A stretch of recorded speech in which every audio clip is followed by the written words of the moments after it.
और जंग के बीच इस समय की बड़ी खबर बता दें, ईरान के देज़फुल में हुआ है बड़ा हमला। इजराइल ने देज़फुल में ये हमला किया है। ईरानी सैन्य अड्डों को निशाना बनाया गया है। हमले में ईरानी सैन्य अड्डे को नुकसान पहुंचा है। ये धुएं का गुबार पूरी कहानी बयान कर रहा है। इजराइल ने देज़फुल में ये हमला किया है। ईरान पर अमेरिका ने बड़ा हमला किया है। इस समय की बड़ी खबर मिसाइल लॉन्चर को बनाया निशाना। हमले में मिसाइल लॉन्चर तबाह हुआ। अमेरिका ने हमले का वीडियो भी जारी किया है। तो मिसाइल लॉन्चर को निशाना बनाने का वीडियो ये देखिए अमेरिका ने जारी किया है।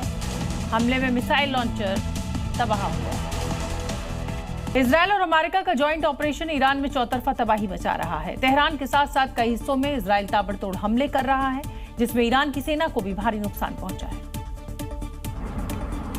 इस बीच तेहरान के मेहराबाद हवाई अड्डे पर इजरायल के अटैक की ताज़ा तस्वीरें सामने आई। इसमें हमले के बाद हवाई अड्डे पर भीषण आग का कहर देखा जा रहा है। हमले के बाद हवाई अड्डे पर आग इतनी तेजी से फैली कि कई विमान आग की चपेट में आ गए, जलकर खाक हो गए। वहीं हवाई अड्डे पर हमले के बाद आग की लपटों में घिरा ये विमान ईरानी KC-747 टैंकर बताया जा रहा है, जो पूरी तरह से जलकर नष्ट हो गया है, जिससे ईरान की वायुसेना को बड़ा झटका लगा। ईरानी KC-747 टैंकर लंबी दूरी तक मार करने की क्षमता के लिए जाना जाता था।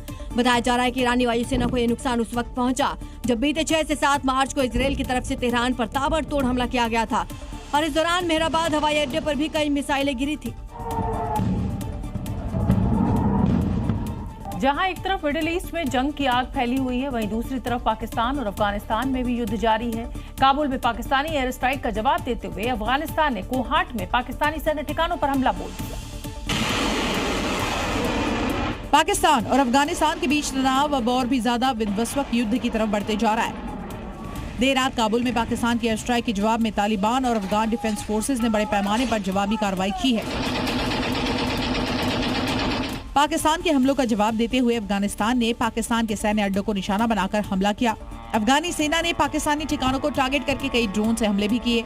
इससे पहले पाकिस्तान ने गुरुवार देर रात और शुक्रवार तड़के अफगानिस्तान के कई प्रांतों पर एयर स्ट्राइक की थी। पाकिस्तानी सेना ने काबुल, कंधार, पख्तिका और खोस्त सहित पूरे अफगानिस्तान में कई नागरिक ठिकानों पर बमबारी की। पाकिस्तानी जेट ने काबुल के पुले चरखी इलाके को टारगेट करके हमला किया, जहाँ धमाके की आवाज सुनाई दी। अफगान तालिबान डिफेंस फोर्सेज ने साफ किया है कि उनका ऑपरेशन अभी थमा नहीं है।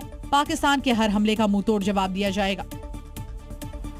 अमेरिका ईरान से जंग के बीच ईरान में 176 स्कूली बच्चों की मौत हो गई थी और इसे लेकर ईरान का आरोप है कि अमेरिका इजराइल ने स्कूल को निशाना बनाया, जो मानवता के खिलाफ है। और अब इसे लेकर तेहरान में स्कूली बच्चों ने प्रदर्शन भी किया। प्रदर्शन तेहरान में UN ऑफिस के बाहर किया गया, जिसमें ईरानी स्कूल की लड़कियां समेत उनके माता पिता भी मौजूद थे। वीडियो में देखे स्कूली बच्चों ने मानव श्रृंखला बनाई और नारेबाजी की जा रही है। इस प्रदर्शन में बड़ी तादाद में उनके माता पिता और लोग मौजूद हैं। हाथों में ईरान का झंडा लिए हुए बच्चों के नरसंहार के लिए अमेरिका और इजरायली नेताओं से जवाबदेही की मांग की जा रही है। प्रदर्शन वाली जगह पर बड़ा सा पोस्टर लगा हुआ है, जिसमें हमले में मारे गए बच्चों के फोटो के साथ अमेरिका किल्स लिखा हुआ है। हालांकि अमेरिका बच्चों पर हमले के दावों से इनकार करता आ रहा है और वो ईरान पर ही आरोप लगा रहा है, लेकिन इंसाफ की मांग लिए तेहरान की सड़कों पर बड़ी तादाद में स्कूली बच्चियां प्रदर्शन करते हुए दिखाई दी। हाल ही में बच्चों की कब्र की तस्वीरें भी ईरान की तरफ से जारी की गई थी। नमाज के बाद ईरान के समर्थन में उत्तर प्रदेश से लेकर कश्मीर तक शिया समुदाय के लोग सड़कों पर उतरे। अलविदा नमाज और कुद्स डे के दिन ईरान और फिलिस्तीन के समर्थन में रैलियां निकाली गयी। लखनऊ के इमामबाड़ा में ईरान के समर्थन में ये भीड़ जुटी है। हाथों में खामेनेई के पोस्टर है और डेथ टू अमेरिका की नारेबाजी हो रही है।